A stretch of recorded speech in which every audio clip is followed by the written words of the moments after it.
Yeah, this thing has a lot of power. Okay, everyone, so I'm here with a Gen 2 R1S. We're just gonna take a look around it and see what all has changed. And we'll also be looking at it on the road to see how it differs from the first generation and if it's worth upgrading or purchasing this over the Gen 1, if there's any more Gen 1s left. So if you look at the front of it, you can see that the lights are just a little bit different than the previous generation. It's a very subtle change. If you look at the stadium lights, you can see they're different. And if you look really closely at the light bar down there, you can see that it's a lot different than the other one. And they actually have numbers on them. I don't know if you can see this in the camera. 60, 70, 80, 90, and all the way over there on the right is 100. I don't know if you can see that or not. They're also on the back light bar as well. The fit and finish does look better. Of course, you have this little notch here on the door, and the doors are electronically actuated.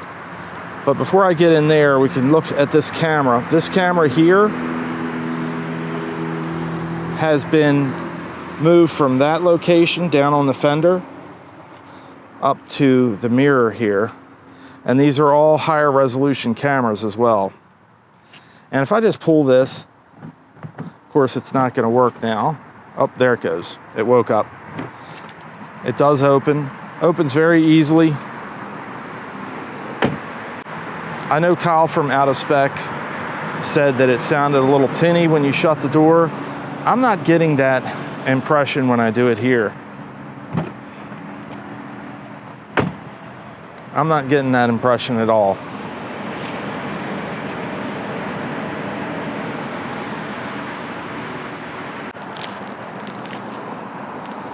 Look around at the back of the vehicle. You can see just subtle changes. This light bar back here is again notched. And if you look really close, there are numbers in there that indicate the state of charge. And if we look in the back here, some of the stuff here has changed. Like I know up in here, this looks a little bit different.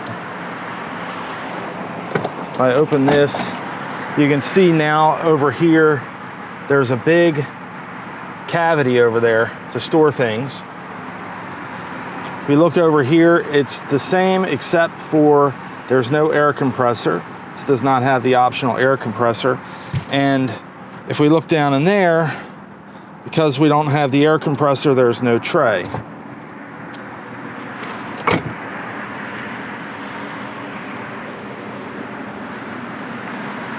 Camera's still in the same place on the back. Don't see anything. You can touch these lights up here and get them to turn on or off or brighten up, which I think is pretty cool. All the other hardware seems pretty much the same. And I'm moving right along here. We don't have a lot of time with the vehicle, but when I pop the hood, you can see it's very similar. I don't really see where there's less room.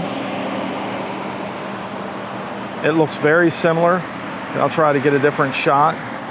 Maybe this section back here, reduce some of the available room. But one thing that's really cool is this is kind of a rubberized material down here. And this rubberized material will prevent stuff from moving around. But if you want carpeted, you just take this out and you flip it over and you can have a carpeted surface as well.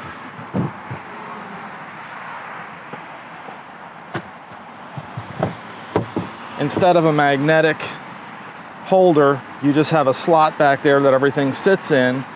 And the stuff that was in the tray in the back on the previous R1S appears to be up here in the front on Gen 2. Not a lot of room under this, so I see what people are talking about there. I was told the AC compressor is here. And I did feel in the vehicle that I was further away from the AC compressor, and it did feel more isolated, so I think that's good as well.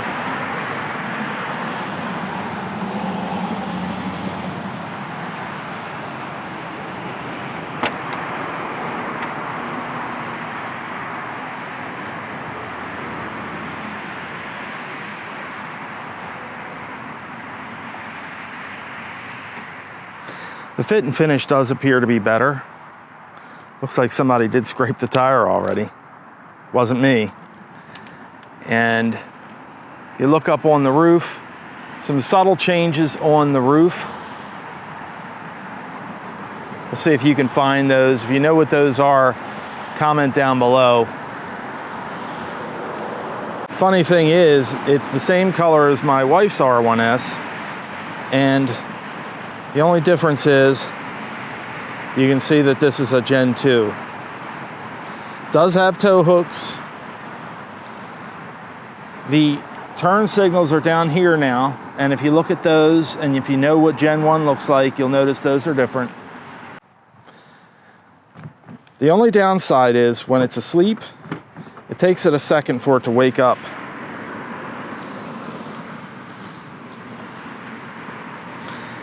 And if we look at the charge port, we can see the charge port's different. Now you have this eject button, so if you're fast charging, you can tap this eject button and it'll stop the charging. This feels different. This little flap for your DC pins feels a little bit different. The charge port looks a little more refined. It's hard to say. Let's go ahead and go inside here.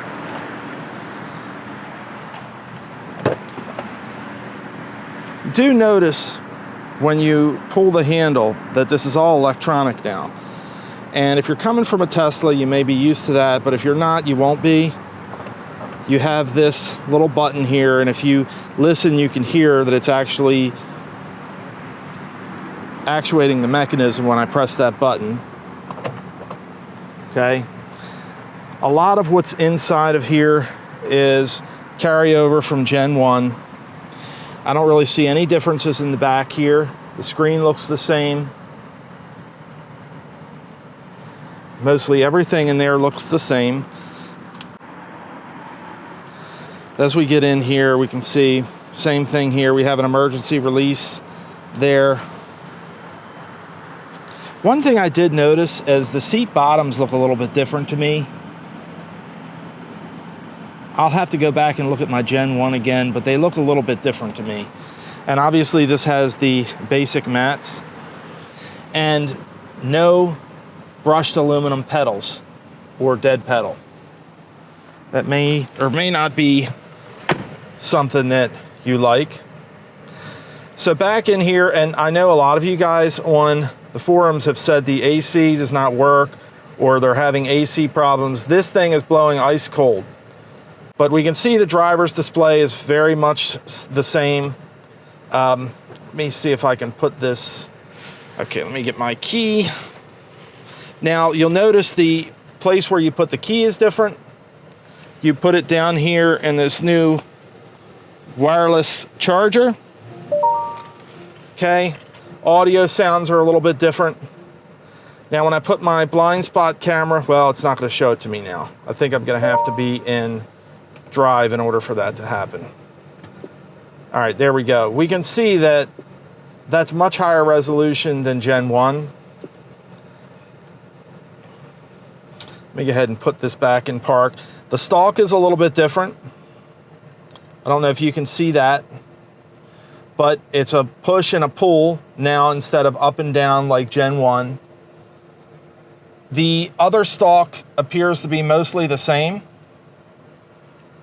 Can't put this back in park. You still push to park. And we can see that there's an update ready to be installed. I'm going to say not now. Okay, everyone. So we're here in the R1S. This is the Gen 2. This is the Dual Performance Max Pack. And I want to give a shout out to the Rivian Service Center in Gaithersburg for letting us try this vehicle out. And yes, Rivian is doing something fleet-wide where they're rolling out an 80-mile-per-hour limit on all their loaner vehicles, because I have here in my screen 80 miles per hour max. So I am not going to be able to go over 80. The other thing I noticed is that this does not have the latest software update. They were really busy with demo drives there today. So I don't think I'm going to be able to demonstrate the Rivian autonomy platform with the automatic lane change. But I'm going to try to get this thing out on the highway a little bit to see what it can do.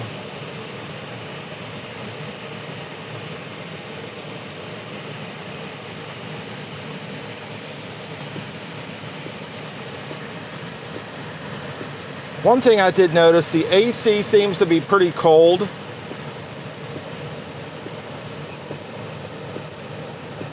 But I think the vents probably weren't adjusted correctly. We'll save that, make it easier for. And I can already tell you that the cameras are much better quality. So like the blind spot camera that's on here, when I'm making a left-hand turn, I can see everything crystal clear. So I will say that that's something I already notice. Initially, I don't notice a huge difference in the suspension. I know that's been one of the big changes that Rivian has made. Okay, everyone, so even with the 22-inch sport wheels on this R1S, I can feel, I drove it for a little bit over some uneven road surfaces, and I can feel that it does absorb the bumps a lot better. Now, if I go into the settings here, I can see it is on the soft ride feel.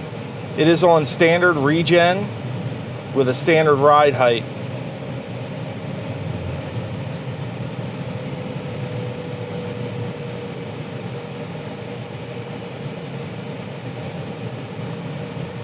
Next thing I'm going to try to do is put it in sport mode, and we'll see how it performs in sport mode. That's going to be a much lower amount of suspension travel, but I don't want it in lowest. Let's go into the lowest ride height.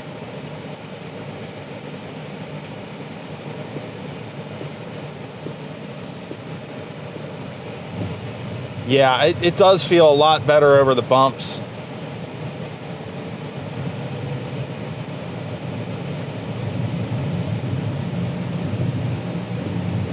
The cameras are better. It feels better over the bumps.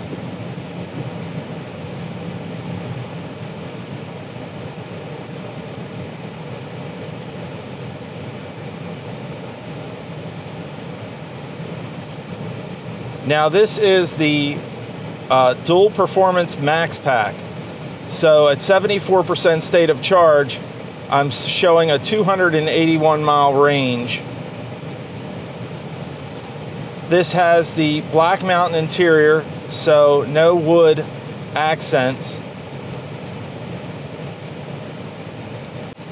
We don't have this vehicle for a terribly long time, but I'm going to try to get this on the highway for you and try to engage the Driver Plus to see how it performs. I can tell you already, this dual motor with the performance is very responsive.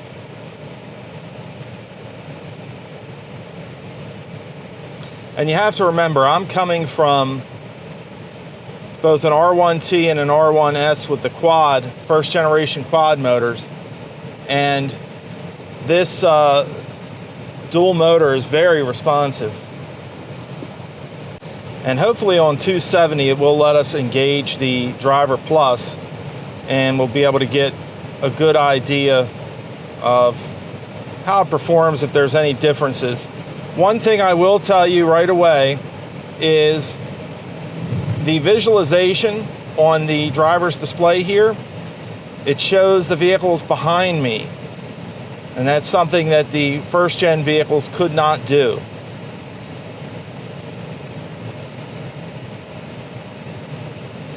They just didn't have the hardware for that. Now, that's interesting. I've got a message on the screen, charging obstructed.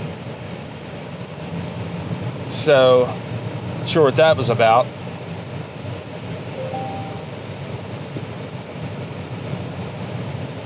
Blind spot camera is really nice.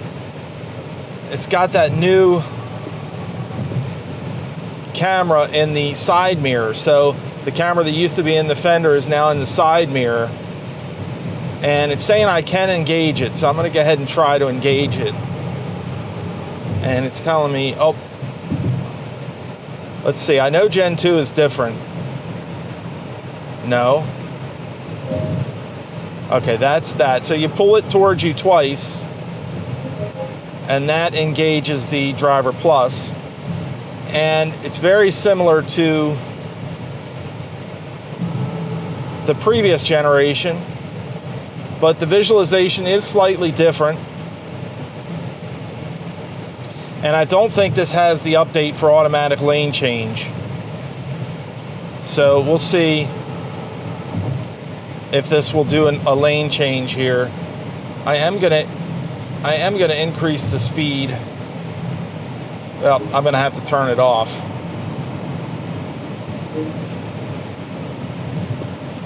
There's a lot of traffic going on here. Okay, everyone, so I'm gonna try to turn this AC down just a little bit, and we're gonna try to engage the Driver Plus now. And I keep trying to engage it the way I did with Gen 1. I have to pull it towards me twice. So we'll go ahead and increase the speed to 64 miles per hour.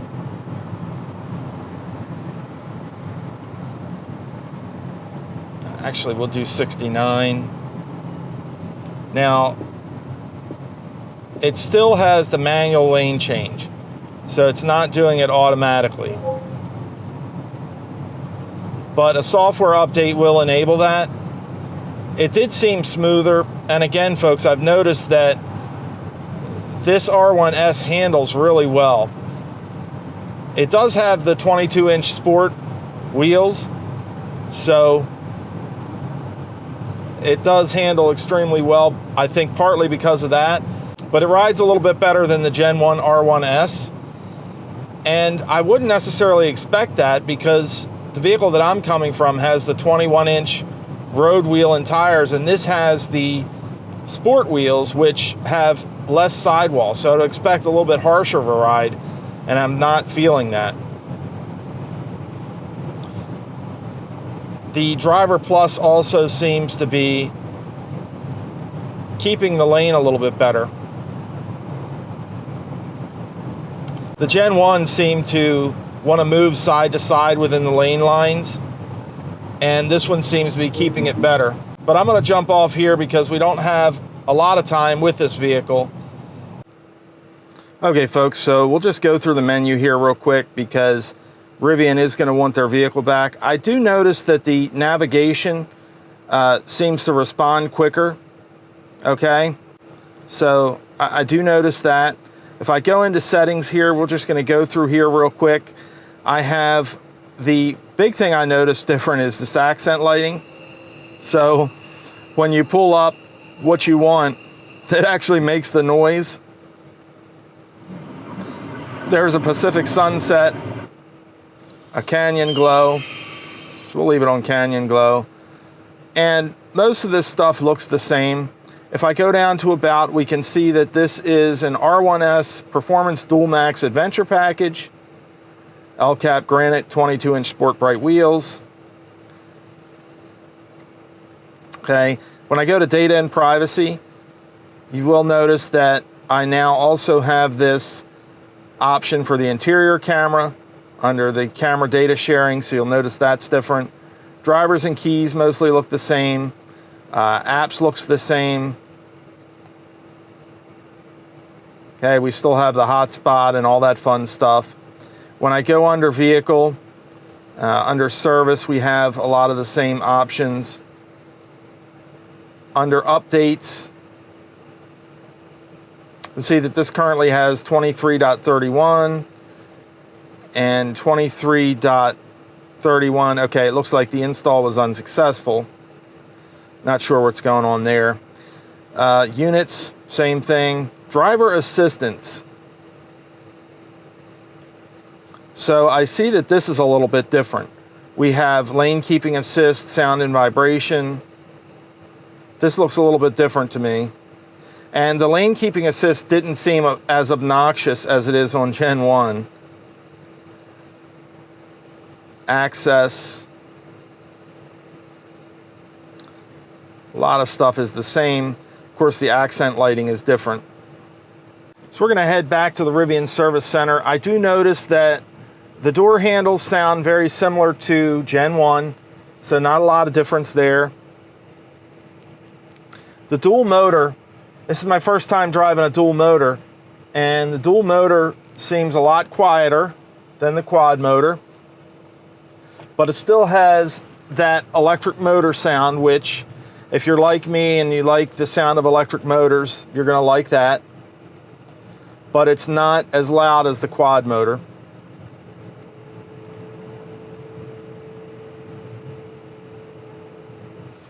It bounces, it's really weird. It bounces like the Gen 1 R1S, but it doesn't have the harshness that Gen 1 has.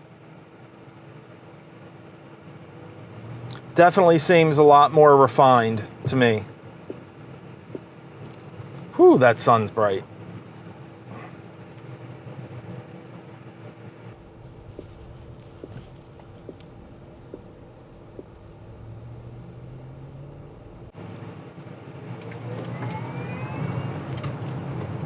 Yeah, this thing has a lot of power. That's enough for me. If I had to buy it over again, I think I'd probably go with the dual motor performance, to be honest with you. I can't imagine needing a tri-motor or a new quad motor with 1,000 horsepower. That is damn fast. Yeah, I have to say, the feel of the suspension is a lot better. The only thing I worry about is the new range wheels are 22-inch now instead of 21-inch. Now you have more tire options in 22, but I worry about there being less sidewall and how that might impact the ride quality. But it seems like it's fine. And this is with the sport wheels on it. So for those of you considering the Max Pack, I know Rivian recommends a 70% daily charge. At 71%, it's showing 266 miles of range. So a really good range at a 70% charge. Now 70%. So the Max has a lot of usable range. I was talking with somebody when I went to get this demo vehicle, and they asked me if I thought the Max Pack was worth it. It's a lot of extra cost. And I said, well, if you do a lot of driving every day, or if you take a lot of road trips, the Max Pack is probably worth it. But if you don't, if you're just doing short trips and you don't do hardly any road trips, then the standard pack is a tremendous value. It's really hard to tell a lot of the differences at first glance, but if you look really hard, like the dash looks a little bit different to me. The stitching looks a little bit different. The base of the seats in the front looks a little bit different. There's a lot of little subtle changes Rivian has made. And the reason why I think that's important, it's not changing the way the vehicle looks dramatically, but it's reducing the cost for Rivian, and that's going to allow Rivian to be successful in the long run. So I think that's critically important for them at this point.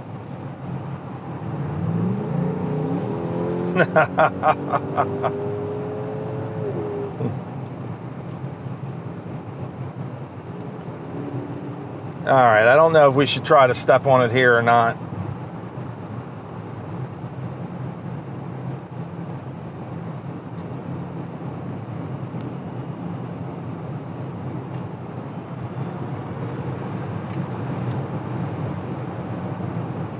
Still, even on the top end, it has a lot of power.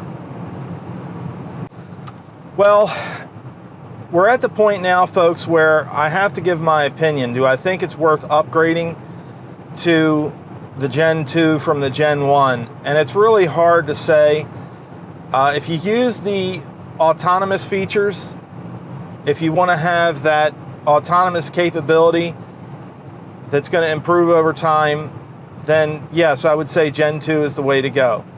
If you really hated the ride of Gen 1 and you want a little bit more refined ride, then I'd say, yeah, Gen 2 might be the way to go. But I still think I wouldn't upgrade just yet. I think a lot of these changes are going to be very important for folks that are buying a new Rivian. And I think it's important to Rivian long term. But I don't know that I'd run out and upgrade from a Gen 1 to a Gen 2. And the main reason why I say that is not because of the features. It's unfortunately because of the state of the EV market right now, where there's been a lot of depreciation that's happened. So if you were to go out and try to do the upgrade, it's going to be very costly. That's the main reason why. If the EV market was still where it was, a year ago, I would say, sure, no brainer. Go out and get yourself a Gen 2 and trade in your Gen 1. But that's unfortunately not where we're at right now. But I see a lot of really promising changes here in Gen 2. And the big thing is the ride and the lighting. So it has the matrix lighting, which is not enabled yet, but will be enabled by software. And that'll enable some really cool stuff, like it won't blind other drivers. When you have the high beams on, it'll be able to turn off just a portion of the lighting so that other drivers don't get blinded. And then when they pass, it'll light up that area again. So also another thing is when you're going around a turn, it'll have the capability to light up the path as you're turning, which is another safety thing. So there's a lot of cool features in Gen 2, and I really wish we weren't in the depreciating EV market that we're in right now. Otherwise, it's definitely worth it for the refinements. And if you're already in the market for a Rivian, this is a no-brainer. This is just an awesome vehicle. I don't notice the cost cutting. I know Kyle from Out of Spec said that the doors sounded tinny when you shut them. I don't get that at all in this vehicle. I don't know whether that was just an early production and maybe Rivian changed that, or I know Kyle had the standard pack. Maybe something's different on the standard pack versus the max pack, which is what we're in right now. But I'm not getting that at all. I'm seeing a lot of meaningful, very valuable changes. What do you guys think? Are you going to go out and get a Gen 2? Are you going to trade in a Gen 1 for a Gen 2? Let us know down in the comments section. We always like to hear from you down there. As always, remember to like, subscribe, hit that bell so you get notified anytime we add new content. And thank you guys so much for watching.